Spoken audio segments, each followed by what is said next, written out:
کرو اس کوک کی جس نے تمہیں جنم دیا.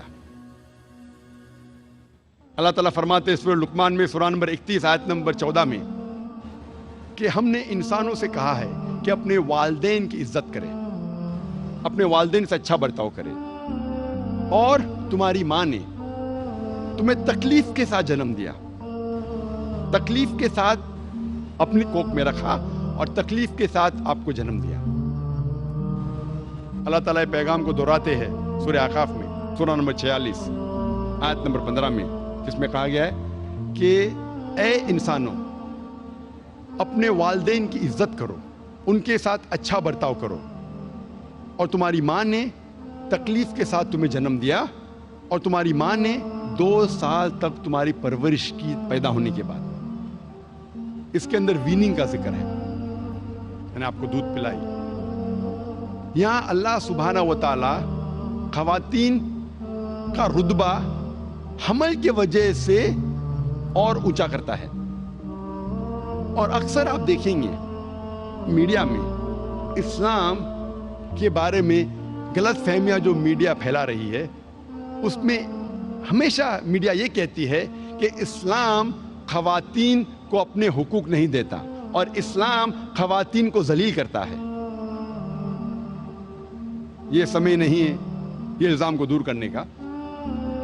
اور اس موضوع پہ میں نے تقریر کی تھی لاسٹ کانفرنس میں انگریزی میں, وومنز رائٹس ان اسلام, اسلام میں خواتین کے حقوق. اگر وہ آپ تقریر دیکھیں گے تقریباً 1.5 سے 2 گھنٹے کی ہے, اس میں صاف طریقے سے ظاہر کیا گیا ہے کہ الحمدللہ اسلام میں عورت اور مرد کا رتبہ یکساں ہے. اسلام میں عورت اور مرد کا درجہ ایک ہے, لیکن درجہ ایک ہونے کا یہ مطلب نہیں کہ سب چیزوں میں وہ یکساں ہے. Equality does not mean identicality. پوری طور پہ اگر آپ جانچ پڑتال کریں گے تو پتہ چلے گا کہ عورت اور مرد کا رتبہ جو ہے وہ برابر ہے. اللہ سبحانہ و تعالیٰ نے رتبہ دونوں کا ایک رکھا ہے, لیکن ان کے ذمہ داری علیحدہ ہے. ڈپینڈنگ اپون دا سائیکولوجیکل میک اپ, بایولوجیکل میک اپ, فزیولوجیکل میک اپ, مرد اور عورت کی ذمہ داری علیحدہ ہے,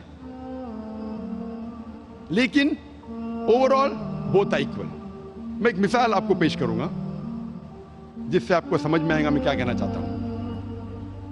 مثال کے طور پہ ایک کلاس میں ایگزامینیشن ہوتا ہے اور 2 طلباء کو سب سے بہترین مارکس ملتے ہیں, دونوں کو ملتے ہیں 80% مارکس. جب ہم تحقیق کرتے ہیں پتہ چلتا ہے کہ کوشچن پیپر میں 10 سوال تھے اور ہر سوال کا جواب دینے پہ طالب کو ملیں گے 10 مارکس میکسیمم. ہم تحقیق کرتے 2 طلباء طالب اے اور طالب بی دونوں کو 80% ملتا ہے. ان کا جب آنسر شیٹ ہم دیکھتے تو پتہ چلتا ہے کہ کوشچن نمبر 1 کے جواب میں طالب اے کو ملتا ہے 10 میں سے 9 مارکس, طالب بی کو ملتا ہے 10 میں سے 7 مارکس. تو آنسر نمبر 1 میں طالب اے کا رتبہ بی سے زیادہ ہے. Student a has the degree of advantage over B. سوال نمبر 2 کے جواب میں اسٹوڈنٹ بی کو ملتا ہے 10 میں سے 9 مارکس اور اسٹوڈنٹ اے کو ملتا ہے 10 میں سے 7 مارکس. تو جواب نمبر 2 میں اسٹوڈنٹ بی کا رتبہ اونچا ہے. Student B has a degree of advantage over student A. باقی سارے 8 سوال کے جوابوں میں دونوں اسٹوڈنٹ اے اور بی کو ملتا ہے 10 میں سے 8. آپ جب حساب لگاتے ٹوٹل کرتے ہیں ہمیں پتا چلتا ہے دونوں اسٹوڈنٹ کو اے اور بی, طالب اے اور بی دونوں کو ملتا ہے 100 میں سے 80 مارکس. اسی طریقے سے کچھ چیزوں میں عورتوں پہ ذمہ داری زیادہ ہے, کچھ چیزوں میں مرد پہ ذمہ داری زیادہ ہے, لیکن پوری طور پہ آدمی اور مرد اسلام میں ایک ہی درجے کے ہیں. مثال کے طور پہ اگر ایک چور میرے گھر میں داخل ہوتا ہے, میں نہیں کہوں گا میں خواتین کے حقوق میں مانتا ہوں. I believe in women's rights. میں نے کہوں گا میری بہن اور میری بیوی سے کہ جا کے چور کا سامنا کرو. میں جانتا ہوں کہ آدمی عورت سے زیادہ طاقتور ہے. اور اللہ سبحانہ تعالیٰ فرماتے سورہ نساء میں سورہ نمبر 4 آیت نمبر 34 میں کہ اللہ سبحانہ و تعالیٰ نے مرد کو عورت سے زیادہ طاقت دی ہے تاکہ ان کی ذمہ داری ہے کہ عورت کو سپورٹ کرے, عورت کی حفاظت کرے. تو اس کے اندر کیونکہ مرد کو طاقت زیادہ دی ہے, اسی لیے مرد کی ذمہ داری ہے کہ وہ عورت کی حفاظت کرے. میں یہ نہیں کہہ سکتا ہوں I believe in women's rights, میں خواتین کے حقوق میں مانتا ہوں اس لیے میری بہن, میری اہلیہ, میرے والدہ جا کے جھگڑا کرے. دوسری مثال ہے, یہ کہا گیا ہے صحیح بخاری میں جلد نمبر 8 کتاب الآداب چیپٹر نمبر 2 حدیث نمبر 2 میں ایک شخص محمد صلی اللہ علیہ وسلم کے پاس آتے ہیں اور ان سے کہتے ہیں کہ ساری دنیا میں مجھے سب سے زیادہ محبت کس سے کرنا چاہیے؟ اور اللہ کے رسول فرماتے تیری ماں سے. پھر وہ شخص کہتے اس کے بعد کون؟ اللہ کے رسول فرماتے تیری ماں. وہ شخص کہتا ہے اس کے بعد کون؟ اللہ کے رسول فرماتے تیری ماں. چوتھی بار جب پوچھتا ہے اس کے بعد کون؟ اللہ کے رسول فرماتے تیرا باپ. اس سے ہمیں یہ معلوم پڑتا ہے کہ 75% 3/4 حصہ اپنے محبت کا ہر انسان کو دینا چاہیے اپنے والدہ کو, اور 25% 1/4 حصہ دینا چاہیے اپنے والد کو. مختصر سا ہم یہ کہہ سکتے کہ والدہ کو ملتا ہے گولڈ میڈل, سونے کا تمغہ. والدہ کو ملتا ہے سلور میڈل, چاندی کا تمغہ. والدہ کو ملتا ہے برونز میڈل, تمغے کا تمغہ. اور والد کو اطمینان رکھنے کے لیے ملتا ہے صلح بخش انعام, کنسولیشن پرائز. یہ ہمارے آخری نبی محمد صلی اللہ علیہ وسلم کی تعلیمات ہے اور ہمیں اس پہ عمل کرنا چاہیے.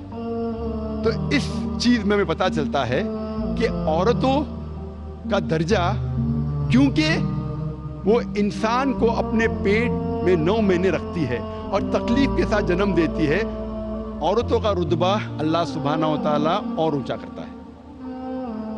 تو اس طریقے سے اللہ سبحانہ و تعالیٰ depending upon the biological make up, the physiological make up, the psychological make up, different roles, different ذمہ داری دی گئی ہے. لیکن پوری طور پہ اوور آل مرد اور عورت کا درجہ ایک ہے. اسلام میں ہم یہ نہیں مانتے کہ خدا اللہ سبحانہ و تعالیٰ صرف ایک ہی ٹائپ کے انسانوں کا مالک ہے یا خالق ہے. ہم یہ نہیں مانتے کہ اللہ سبحانہ و تعالیٰ صرف ایک گروہ یا ایک قسم کے انسانوں کا خالق ہے. ہم یہ مانتے ہیں کہ اللہ سبحانہ و تعالیٰ سارے انسانوں کا خالق ہے. اور اللہ تعالیٰ فرماتے ہیں سورہ فاتحہ میں سورہ نمبر 1 آیت نمبر 1 یا 2 میں الحمدللہ رب العالمین, ساری تعریف ہے اس اللہ کی جو سارے عالموں کا رب ہے, سارے عالموں کا, اس دنیا کا اور جتنی دنیا موجود ہے اس کا رب ہے. اور قرآن میں جن نے فرمایا ہے سورہ ناس میں سورہ نمبر 114 آیت نمبر 1 میں قل اعوذ برب الناس, کہو کہ میں پناہ چاہتا ہوں سارے انسانوں کے رب میں. یہ رب جو ہے سارے انسانوں کا ہے, صرف ایک قسم کے انسان کا نہیں, سارے انسانوں کا رب ہے. چاہے وہ گورے ہو یا کالے ہو, چاہے امیر ہو یا غریب ہو, چاہے ہندو ہو یا مسلم ہو, سکھ ہو یا عیسائی ہو, یہ سارے انسانوں کا مالک ہے اور خالق ہے.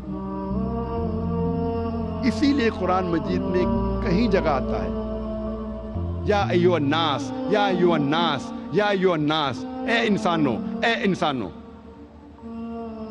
قرآن مجید میں ہمیں کئی تعلیمات ملتی ہے جس سے عالمی بھائی چارہ کو بڑھاوا ملتا ہے, جس سے عالمی بھائی چارہ اس دنیا میں قائم ہو سکتا ہے. اللہ سبحانہ وتعالیٰ فرماتے ہیں سورہ مائدہ میں سورہ نمبر 5 آیت نمبر 32 میں کوئی بھی انسان دوسرے انسان کا قتل نہیں کرنا چاہیے، صرف قتل کے بدلے قتل، یا کوئی انسان اس زمین پہ فساد پھیلا رہا ہے، ورنہ کوئی انسان دوسرے انسان کا جب قتل کرتا ہے وہ گویا کہ ساری انسانیت کا قتل کر رہا ہے، اور اگر کوئی بھی انسان دوسرے انسان کی جان بچاتا ہے گویا کہ ایسا ہے کہ سارے انسانوں کی جان بچا رہا ہے۔ اسے پتہ لگتا ہے کہ کوئی بھی انسان ایک دوسرے انسان کا قتل کرتا ہے، معصوم انسان کا، چاہے وہ مسلمان ہو یا غیر مسلمان ہو۔ قرآن میں لکھا ہے اگر کوئی بھی انسان دوسرے معصوم انسان کا قتل کرتا ہے وہ ایسا ہے کہ ساری انسانیت کا قتل کر رہا ہے، اور اگر کوئی بھی انسان کی جان بچاتا ہے وہ ایسا ہے کہ ساری انسانیت کی جان بچا رہا ہے۔ اگر مرڈر یا قتل اس زمین سے نکل جائے گا، اگر کوئی بھی بے گناہ کا قتل نہیں کرے گا، تو انشاءاللہ یہ عالمی بھائی چارہ اس سے بڑھے گا۔ اسلام میں ہمیں سکھایا جاتا ہے کہ چوری مت کرو، چوری بند ہو جائیں گی تو انشاءاللہ بھائی چارہ بڑھے گا۔ اسلام کا ایک رکن ہے زکوٰۃ۔ ہر امیر انسان کو جس کے پاس 85 گرام سونا سے زیادہ بچت ہے اس کے لیے فرض ہے کہ وہ ہر سال 2.5% اس بچت میں سے غریبوں میں بانٹے۔ اگر ہر امیر انسان زکوٰۃ دے تو غریبی اس دنیا سے مٹ جائیں گی، کوئی بھی انسان بھوک سے کبھی نہیں مرے گا۔ اگر ہر امیر انسان زکوٰۃ دے انشاءاللہ بھائی چارہ بڑھے گا۔ اللہ تعالیٰ فرماتے ہیں کہ ایک دوسرے کی مدد کرو۔ اللہ تعالیٰ فرماتے ہیں سورہ ماؤن میں سورہ نمبر 107 آیت نمبر 1 سے 7 میں، أَرَيْتَ الَّذِي يُكَذِّبُ بِالدِّينِ فَذَلِكَ الَّذِي يَدُعُّ الْيَتِيمَ وَلَا يَحُضُّ عَلَىٰ طَعَامِ الْمِسْكِينِ فَوَيْلٌ لِّلْمُصَلِّينَ الَّذِينَ هُمْ عَنْ صَلَاتِهِمْ سَاهُونَ الَّذِينَ هُمْ يُرَاءُونَ وَيَمْنَعُونَ الْمَاعُونَ۔ کیا آپ دیکھتے نہیں وہ انسان کو جو آخرت کو جھٹلاتا ہے، جو یتیموں کی مدد نہیں کرتا، جو مسکین کو کھانا کھلانے کی مدد نہیں کرتا؟ لعنت ہے وہ لوگوں پر جو نماز پڑھتے ہیں صرف دکھانے کے لیے، جو نماز میں غفلت کرتے ہیں، اور جو لوگ دوسرے کی معمولی سی مدد نہیں کرتے۔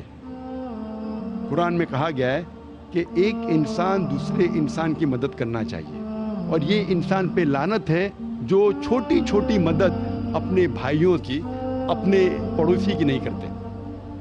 اگر ہر انسان اپنے پڑوسی کی مدد کرے، اپنے بھائیوں کی مدد کرے، انشاءاللہ بھائی چارہ بڑھے گا۔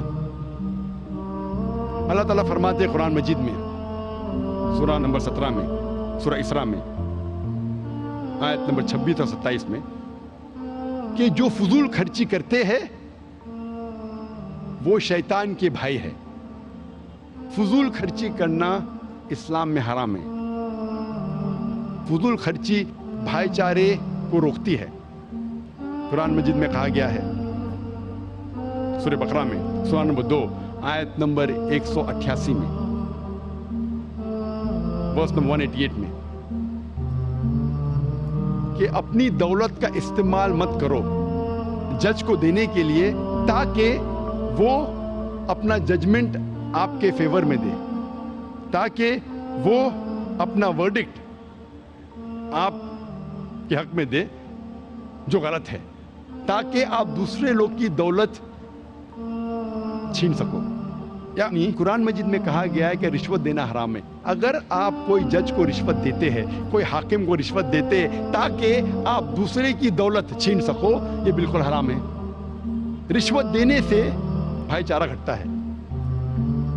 قرآن مجید میں اللہ تعالیٰ فرماتے ہیں سورہ مائدہ میں سورہ نمبر 5 آیت نمبر 90 میں، یا ایھا الذین آمنوا، اے ایمان والو، انما الخمر والمیسر، بے شک شراب اور جوا، والاصنام والانظام، بت پرستی اور پاسے پھینکنا، رجس من عمل الشیطان، یہ شیطان کے کام ہے، فاجتنبوہ لعلکم تفلحون، آپ اس سے بچو تاکہ آپ فلاح پاؤ۔